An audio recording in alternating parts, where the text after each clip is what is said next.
Hello there, I'm Ryan Chan, CEO and founder of UpKeep.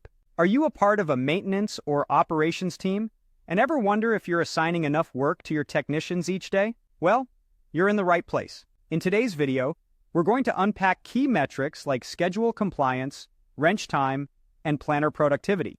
We'll dive deep into what these metrics mean and how they can help you gauge your team's workload and efficiency. Stick around to discover how you can leverage these measurements to optimize your team's performance. Now let's start with schedule compliance. This measures how many planned maintenance tasks you complete by their due date within a set time frame, usually a week. If your schedule compliance is below 40%, it's likely that your technicians have enough on their plate. In some cases, they might even have too much. But a low schedule compliance could also point to planning inefficiencies. However, if you're consistently hitting over 90%, there are two possibilities. One, your technicians are simply fantastic and get work done ahead of schedule. Or two, your team doesn't have enough to do. To figure out which one it is, you'd need to benchmark your technician's wrench time by your highest performer. Next, we'll discuss wrench time. This is the percentage of time your technicians spend actually performing maintenance tasks.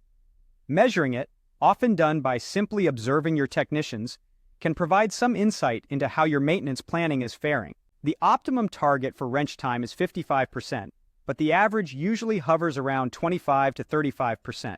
If your average wrench time tends to be below that, your team might not have enough to do. Remember, you'll typically have one or two overperformers. So, when measuring wrench time, consider taking your highest performer, measure their wrench time, work hours, and workload, and use that as a benchmark for the rest of your team. If the rest of your team is significantly lagging, it might be a good idea to assign them more tasks. Finally, let's look at planner productivity. This measures how much work you're planning over a month. You might measure it in hours, work orders, or job plans. While there's no one ideal number for this metric, an especially low number could indicate that you're not planning enough work. Conversely, if this number is pretty high, your crew is probably getting enough to do. To sum up your assessment, if you have high schedule compliance, low wrench time, and low planner productivity, it's likely that not enough work is being assigned. However, other combinations could be symptoms of issues other than your maintenance crew's productivity, such as inefficient planning or poor workflow management.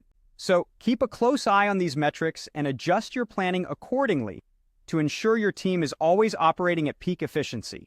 Thank you for tuning in today. We've covered key metrics like schedule compliance, wrench time, and planner productivity. Remember, these metrics are crucial in gauging your team's workload and efficiency.